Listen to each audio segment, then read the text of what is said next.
Welcome back to Midwest Garage and the Work Truck Revival Project. Now, we have a lot to do in this episode, as I'm sure you saw in the thumbnail of this video, so I'm just going to get right into it. And plans are going to change a little bit. I wanted to remove this tank, get our cab floor support in, and start doing up that cab floor and the rockers and everything else. But it turns out that my cab mounts aren't going to be here for quite some time, and so before I can replace the cab floor mounts, I need to replace this bushing. And since those won't be in for a while, I don't want this project to sit stale, so I'm going to go ahead and work on the back of the truck since the bed is already off and it's pretty much free reign. So as usual, as I'm going through this project, I'm going to give you a lot of tips and tricks and just kind of tell you what I'm doing. So sit back, relax, and enjoy part 12 of this project.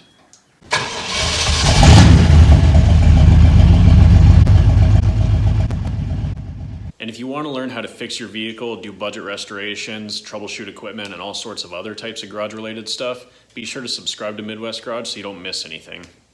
Now, obviously, I'm going to start by getting this gas tank out of the way, and as we're going, I'm probably going to remove the other one also, since I'm guessing it needs to be replaced, and I want to do a further inspection on it anyway, and I need it out of the way to do all of the work on my frame. And as I'm pulling at this fuel line up here, I can see that it already has pinholes. It's completely dry rotted and just kind of falling apart. So I'm just going to do the easy thing and cut it right off. Now, I got a lot of feedback on my last video when I asked you guys for suggestions and advice on whether I should get an aftermarket tank or keep it as original as possible. And it was pretty much unanimous that everybody said, just leave it OEM. And I 100% agree with that. I also looked at pricing and it turns out that it was pretty much a wash because getting two brand new fuel tanks and the filler necks and all that equaled about the same as getting an aftermarket tank that would sit further back in the frame, and then getting all the add-ons, to change where the filler neck comes out and the added fuel lines and all that. So since cost wasn't really an issue right there, I figured I am going to stick with OEM and keep the two tanks.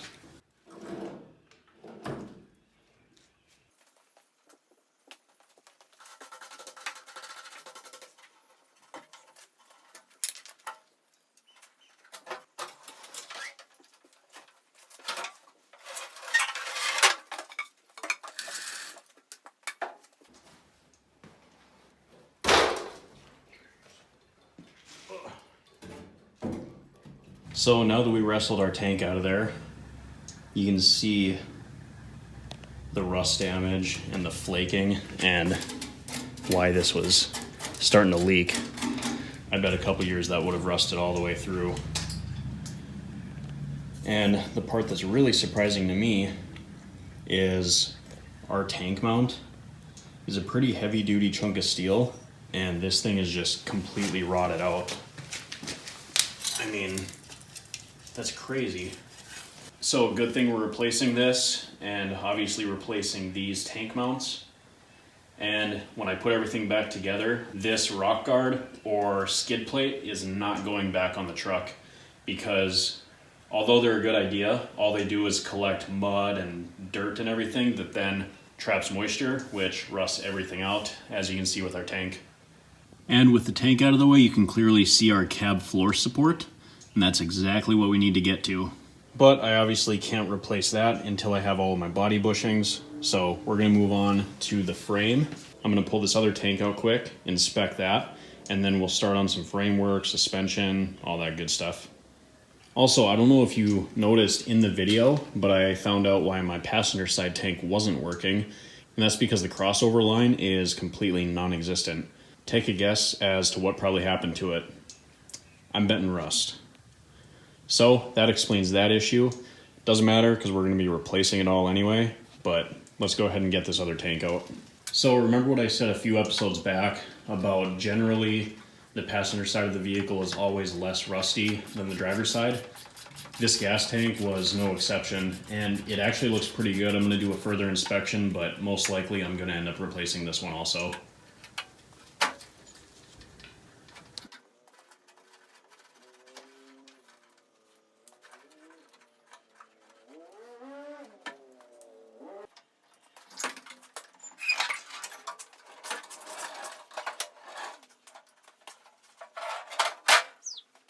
And yeah, even though the hardware was a lot stronger, just by looking at this, I can tell that I want to replace it. So I'm not even going to bother dismantling it. It'll just go right to the junkyard like this. After I remove the gas tanks, I remove the shocks and any other tidbits hanging off the frame so that I can properly clean it and get it ready for recoating. So as you can see, this bolt is stuck or seized inside this rubber bushing, and you can try tightening and loosening it to just try to spin it loose of that rubber bushing, but chances are when it's this old, it's not going to come out. And you can try hitting the other end with a hammer like I'm doing right here, but the best way and the easiest way to save yourself the most time to get this out is honestly to take a Sawzall or a cutting wheel and just cut it out. So that's what I'm going to do here.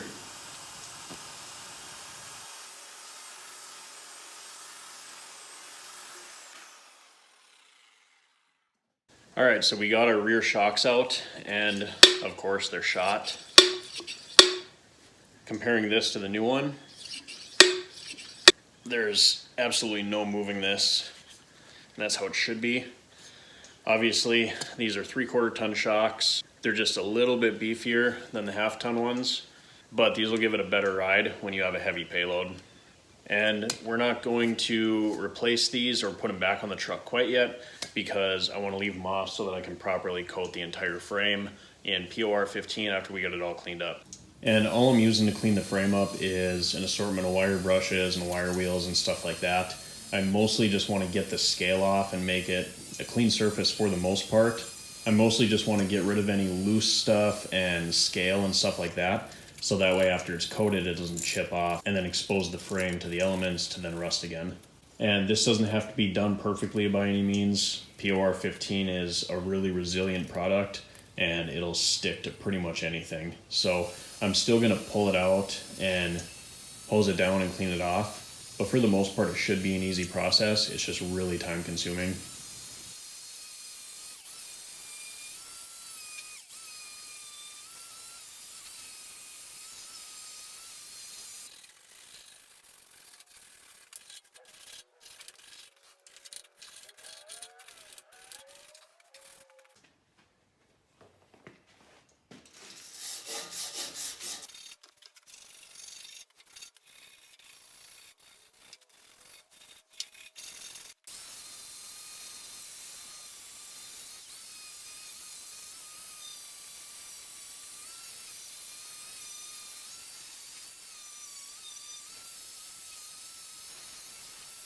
So it's the next day now, and I spent a lot of time last night cleaning up the shop and everything, so I figured I might as well just pull the truck outside. It's so nice out anyway, and with there being absolutely no availability for dust masks nowadays, I figure at least there's a light wind, so that way I'm not breathing in all this rust and dust. So I'm just cleaning it off outside here. I'm making sure I'm getting the inside of the rails, the outside, the underside, everything, and just knocking away any dirt and dust and scaling rust, stuff like that. POR 15, like I said before, is a really resilient and really strong paint. You can paint right over bare metal, right over rust, pretty much anything, and it'll seal it in really well and make sure it never rusts again. So I'm just gonna get rid of the scale, and it's not gonna be pretty. This isn't even something that I have to do. I just figure I might as well since the box is off.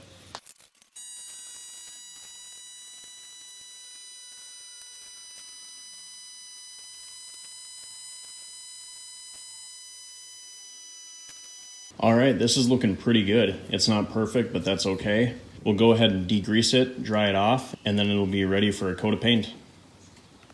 And all I'm using in this pressure washer is a degreaser. It's nothing fancy or anything, but it'll get rid of some of that PB blaster and stuff that I've been spraying on the frame lately, so that way the paint just sticks that much better.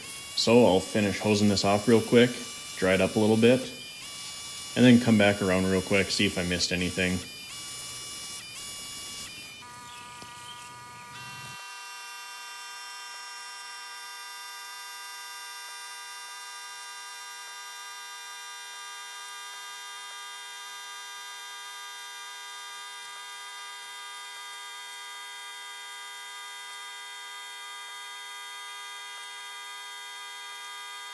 All right, so a couple tips for you here.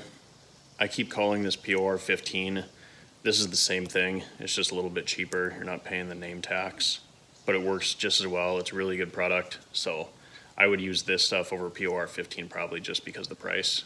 If you're going to be using an undercoating, or you want to use an undercoating because it's rubberized, I would suggest putting this on first and then putting your rubber undercoating on over this.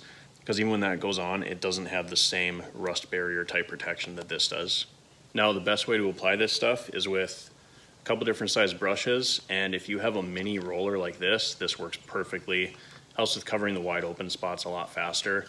And this POR 15, or this rust barrier stuff, a little bit goes a long way. So you can easily do your entire frame with just a quart.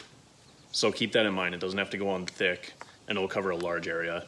So when I'm doing this, I'm going to try to get as much as the frame as I can. So even underneath the cab, I'm going to try to cover.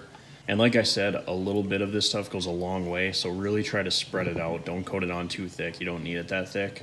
All you really need to do is make an even coating over the metal and rust, so that way it forms a barrier over it. Also at this time, I removed some of the wiring, and I'm going to be moving some of the brake lines out of the way so I can coat every part of the frame. But I'm not going to be touching the differential or the axle or anything like that yet, because I still need to change the fluid in it, and I'm just going to wait on repainting that. Right now I'm just doing the frame and the leaf spring supports.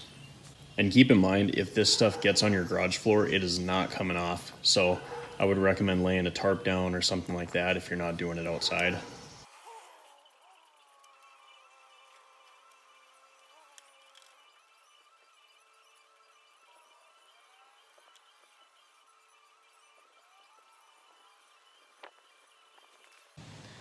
Well, I'm almost done with this. It's a very tedious task, but as long as you take your time, throw on some music, it's not too bad.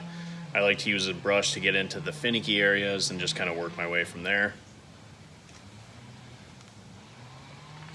But I'm going to keep working on this and get the truck back into the garage before it starts to rain here. So that should about do it for this episode. I hope you enjoyed it. If you did, make sure you subscribe, share it, all that good stuff. Make sure you check out some of the other videos that pop up around here. And everything that I used in this episode, I have linked down in the description below. Thanks for watching, guys, and I'll see you in the next episode.